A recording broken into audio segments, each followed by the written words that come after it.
a fait explicitement référence à la chaire architecture des systèmes complexes. On va être amené à y revenir un peu. C'est une chaire d'enseignement et de recherche avec différents partenaires, des partenaires défense, des partenaires logiciels. Et actuellement, nous sommes en train de mener au sein de la chaire des travaux de modélisation justement sur les systèmes de défense. Et je vais vous demander donc d'accueillir Gauthier Fanmuy qui va installer son ordinateur. Alors, Gauthier Fanmuy, il a eu une carrière chez Dassault Aviation, chez PSA, il a eu une activité de conseil.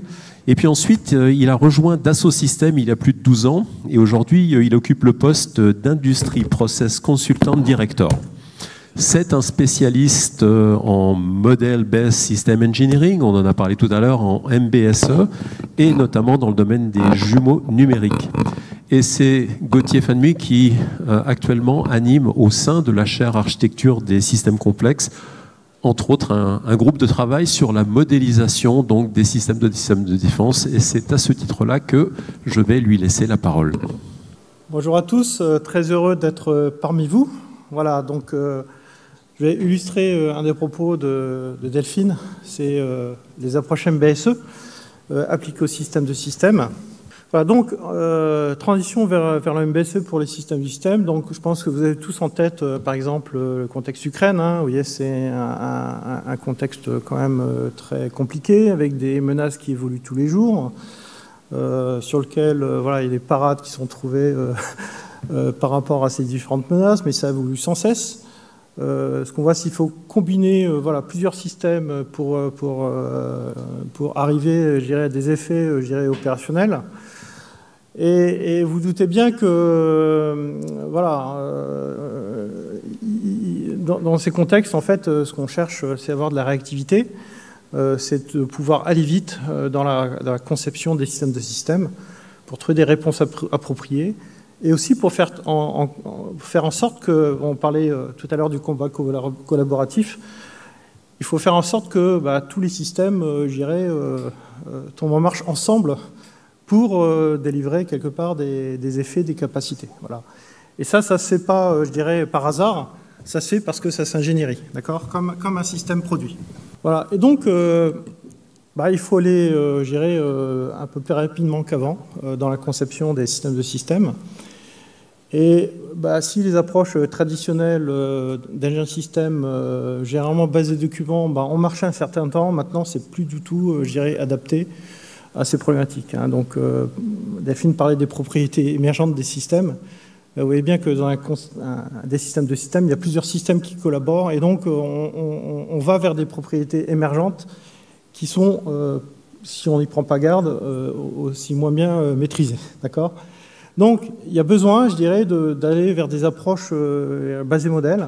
C'est-à-dire qu'au lieu de spécifier, entre guillemets, sous forme papier, et puis de réaliser, et puis de tester, et puis de voir que quelque chose ne va pas, eh bien, on va passer vers des approches, finalement, on va modéliser, on va analyser, donc on aura plusieurs boucles, des rétroactions, d'accord, donc en modélisation-simulation, et puis ça va permettre de spécifier les comportements attendus, et donc derrière, de passer à des réalisations.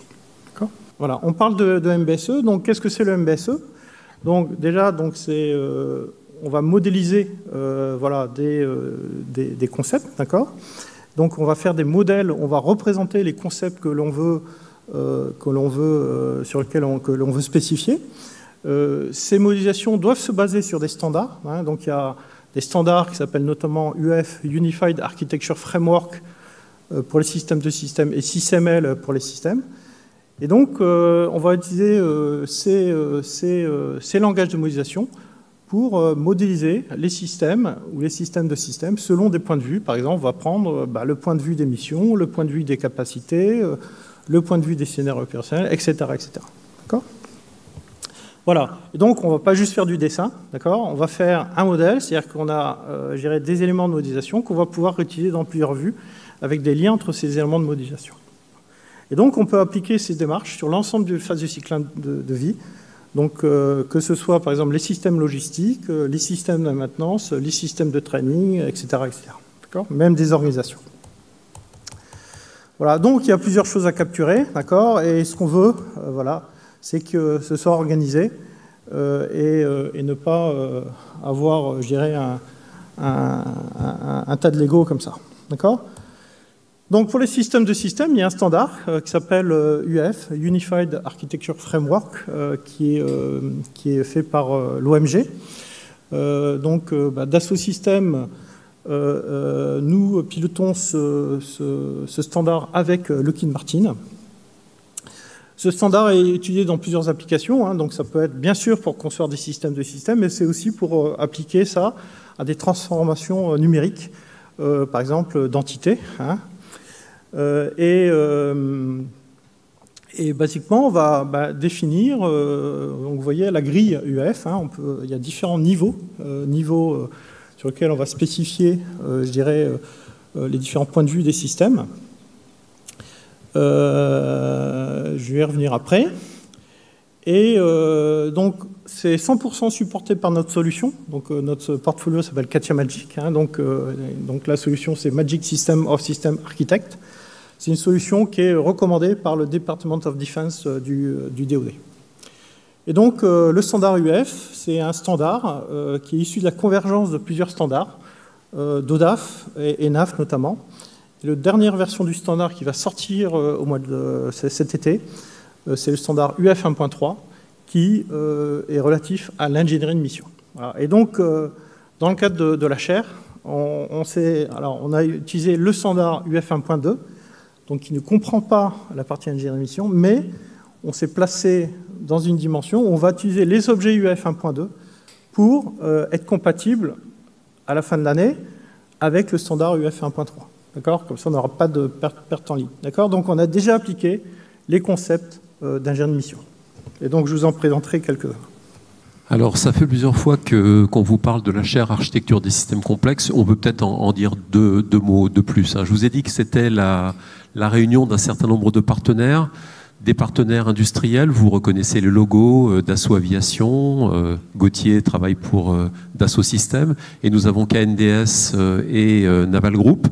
Et puis l'agence d'innovation de défense, puisque vous comprenez bien qu'on s'intéresse au système de défense. Et donc c'est la rencontre de ces partenaires avec l'Institut Polytechnique de Paris qui a donné naissance à cette chaire d'enseignement et de recherche, alors qui ne se limite pas à l'enseignement et à la recherche, puisque, comme vous le voyez, il y a un certain nombre de projets de recherche spécifiques qui sont en cours de discussion, en cours de montage. Et puis, par exemple, il y a la participation à un certain nombre d'événements pour partager des connaissances, partager des savoir-faire, comme par exemple ce séminaire de cet après-midi. Le but de l'opération étant vraiment de faire perfuser cette idée d'architecture de systèmes complexes et de systèmes de défense, évidemment chez les étudiantes et les étudiants des écoles de l'Institut Polytechnique de Paris. Donc à ce titre-là, nous avons recruté un certain nombre d'enseignants-chercheurs. Vous pourrez passer encore une fois sur le stand de la chaire tout à l'heure pour prendre les dépliants. Donc 4 enseignants-chercheurs ont été recrutés. La chaire est sous la responsabilité d'un conseil académique avec des professeurs qui sont dans les 4 écoles qui sont mobilisés au sein de la chaire. Et donc maintenant, c'est une chaire qui a pris une certaine vitesse de croisière et qui va commencer à produire un certain nombre d'effets. Et juste pour terminer, Gauthier, depuis tout à l'heure, nous parle de modélisation de systèmes de défense. Eh bien, on a profité de cet effort de modélisation pour faire d'une pierre deux coups. Et nous avons créé un challenge étudiant autour de la modélisation d'un système de défense qui est en cours de lancement, c'est-à-dire que la diffusion en a été faite, il y a des élèves qui commencent à s'inscrire. Et donc, c'est un challenge qui va les mettre dans une situation de devoir recevoir un modèle de système sous Katia Magic et de devoir le faire évoluer avec des éléments qui vont modifier directement le contexte opérationnel. Et donc, bien évidemment, vous avez accès à toute la plateforme qui vous donne tous les détails si vous êtes curieux et curieux du contenu réel de ce challenge. Voilà, donc comment on s'est organisé dans la chaire? On s'est dit, effectivement, si on veut faire un passage au MBSE, il faut faire un exemple. Et tant qu'à faire, cet exemple pourra être utilisé à des fins d'enseignement. Et pour faire un exemple, il faut une méthode. D'accord ? Donc, on a travaillé à concevoir une méthode pour ingénierie des systèmes de systèmes sur le cadre d'utilisation qui s'appelle ASPIS. Et donc, on est parti, bien sûr, donc, de différents éléments qui sont la grille EF. Et puis, on est parti aussi d'éléments qui sont issus du Department of Defense américain, notamment les approches modulaires, Modular Open System Architecture. Donc, ce sont des approches qui sont recommandées dans toute l'industrie américaine, justement pour faire des systèmes modulaires, que ce soit système de système ou système. L'idée, c'est voilà, de pouvoir faire d'avoir une adaptabilité sur les différents systèmes au travers des interfaces, d'accord, et de favoriser une modularité voilà, des architectures. Et puis, des approches model-based mission engineering, où justement on va pouvoir modéliser les missions, les phases de mission, les vignettes, les contextes, etc., sous forme MBSE. D'accord ? Donc aujourd'hui, le DoD américain utilise le standard DODAF pour l'ingénierie des systèmes de système, sauf pour l'ingénierie de mission, où c'est UEF qui est demandé. Voilà, donc nous, dans notre contexte, on a pris UEF, je vous rappelle, qui couvre l'ensemble des standards de modélisation de système de système. D'accord ? Donc il y a différentes personnes qui interviennent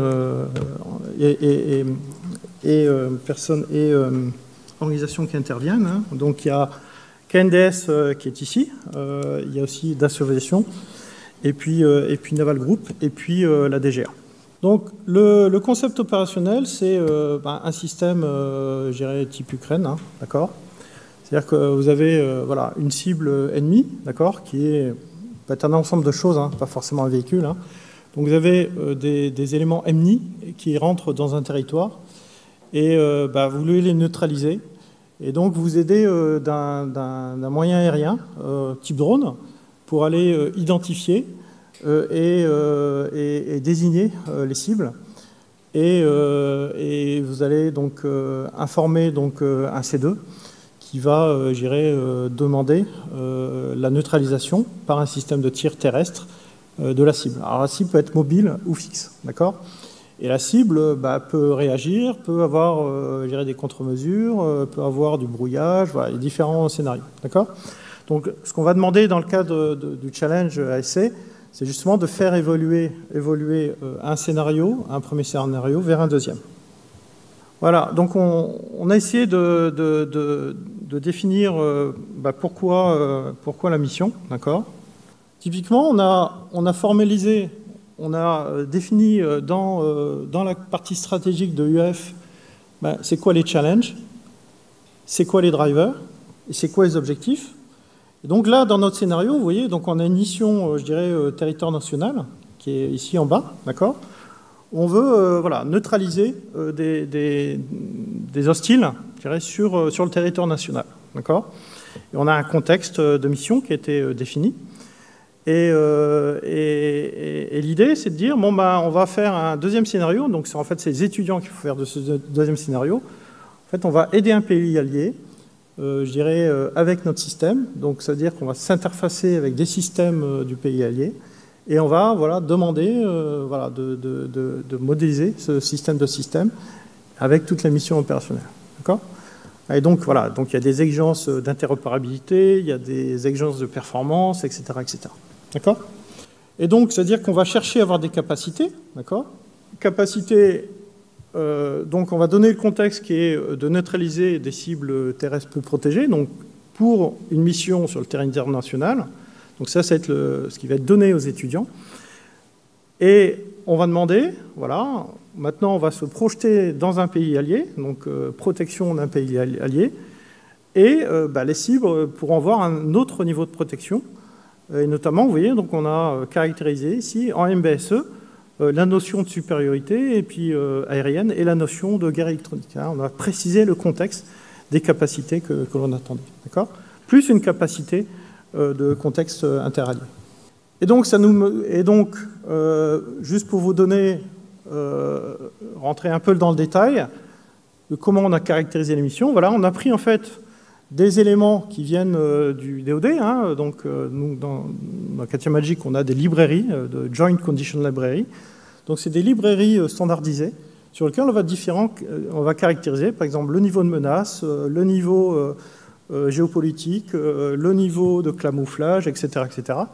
Et donc, le fait que ce soit standardisé, ça permet, je dirais, d'avoir le même langage pour X acteurs qui vont, je dirais, caractériser les missions, d'avoir des choses déjà prédéfinies, à adapter, bien sûr, dans le contexte de la mission. Et donc, on va définir donc, au niveau mission, d'accord, donc ce qu'on appelle mission thread, donc ce qu'on appelle des nœuds ou des operational performers, ou des exécutants opérationnels. Donc c'est des entités abstraites, d'accord, qui vont réaliser les fonctions, d'accord. Donc on n'est pas au niveau solution. Donc là on a dit il y a une unité drone qui peut comprendre des drones et du personnel, voilà, qui va faire de la recherche et de la désignation. On a un commandement, on a des satellites de recherche, on a des ennemis, hein, on modélise aussi les ennemis, mais on pourrait modéliser les alliés, d'accord. Et on a des unités d'engagement de tir terrestre. Et vous voyez, ces entités, elles s'échangent des informations qui sont définies au travers de scénarios opérationnels. D'accord? Donc c'est ce qu'on appelle le mission thread. D'accord? Et donc, dans ces scénarios opérationnels, je vous en montre un et après on va le simuler, on va dire, qui fait quoi? Le satellite, il va faire ça, et le centre de commandement, il va faire ça. Donc on décrit toute la chaîne fonctionnelle au niveau mission, indépendamment, je dirais, de la solution. Et on va pouvoir exécuter ce scénario opérationnel de bout en bout. Et donc on va pouvoir voir tous les cas prévus au niveau de la mission. Là, par exemple, on demande si la menace est confirmée, donc on va dire oui. Voilà. Donc ça va décrire la mission opérationnelle par les différents agents. Et in fine, on va arriver au niveau des solutions techniques. Donc les solutions techniques incluent des organisations et des systèmes techniques. Hein. Donc vous voyez ici, on a la vue structure de la solution. Donc on a défini une solution générique puisqu'on va faire de la modularité, avec des opérations terrestres, avec des systèmes terrestres et des équipes, des unités de drones qui vont comprendre des moyens des drones, et on rentre un peu dans le détail en boîte blanche, je dirais, au niveau du drone, plus des moyens de logistique, plus des équipes, d'accord? Plus la météo, plus ça, ok? Donc l'idée derrière, c'est on va faire du trade-off, c'est-à-dire qu'on pourra agréger, selon ce schéma, différents types de drones, différents types, je dirais, de solutions de tir terrestre pour faire du trade-off, donc l'étude d'alternatives. Voilà. Et donc, on va définir, pareil, au niveau, je dirais, de la solution, on va définir un scénario de bout en bout pour répondre à la mission opérationnelle. Et donc, on va définir là quels sont sur les différents systèmes, que ce soit des organisations ou des systèmes techniques, on va définir les échanges et qui fait quoi. D'accord? Voilà. Donc ça vous donne une vue partielle du modèle qui a été fait. Donc, si on peut résumer le travail qui a été fait, hein, donc c'est vrai que c'était l'occasion entre vraiment tous les acteurs, donc les acteurs de la chaire, quelque part, de converger les points de vue des uns et des autres. Hein. Vous voyez qu'il y a quand même beaucoup de choses à définir au niveau concept opérationnel, au niveau capacité. Je ne vous ai pas montré la partie service, voilà. Donc c'était justement l'occasion d'accorder les points de vue de chacun sur la méthode pour développer des systèmes de systèmes, d'accord ?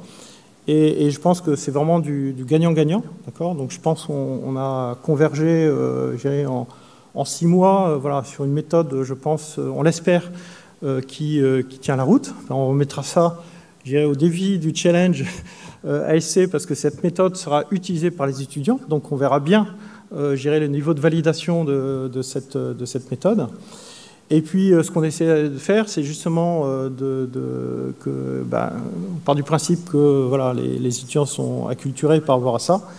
Et donc, on va leur faire utiliser la méthode dans Katia Magic pour justement modéliser les propositions de système, donc contexte, défendre un territoire allié, d'accord, et voir quelles sont les solutions qu'ils proposent avec de la simulation. Et je pense qu'on aura des heureuses surprises, hein, parce que les gens sont quand même assez imaginatifs, et on n'aura certainement pas pensé à tout, mais voilà. Donc je pense que ça sera une bonne mise en pratique sur un périmètre réduit pour éprouver, je dirais, une méthode commune, qui est aujourd'hui là pour un challenge, mais qui demain pourra être utilisée dans l'industrie. Voilà. Merci beaucoup Gauthier. Je vous propose... Qui va avoir l'honneur de se lancer pour questionner Gauthier sur ce qu'il vient de vous présenter? Bonjour, Jean-Luc Molinaire. J'ai travaillé pendant assez longtemps chez Airbus dans les Large System Integration. Là. Et je voulais savoir si dans votre approche, vous pouvez sensibiliser aussi les étudiants au coût-performance. C'est-à-dire qu'en fonction de différentes notions, on peut arriver à des coûts qui peuvent être assez variables. Alors, dans notre exemple, on intègre une dimension de coût, d'accord. Bon, pas de coût total sur un cycle de vie, mais de coût d'opération, d'accord. Si je prends l'exemple du drone, voilà, en fait, on va donner une bibliothèque de drones avec certaines caractéristiques. Et bien sûr, certains drones auront un coût, je dirais, très limité, mais peut-être des performances pas aussi grandes que voilà, d'autres drones. D'autres des gros drones nécessiteront des moyens logistiques, donc mise en œuvre de véhicules, par exemple, pour les transporter avec du personnel. Voilà. Donc c'est vraiment sur un aspect multicritère. Alors, on va essayer de limiter au maximum, je dirais, les nombres de paramètres, hein, voilà, pour que ça puisse être appréhendé, je dirais, facilement. Mais voilà, il y a bien cette volonté de dire, il n'y a pas que de la technique, il y a aussi le coût dans les facteurs de décision. Encore une fois, merci beaucoup Gauthier Fanmuy. Merci.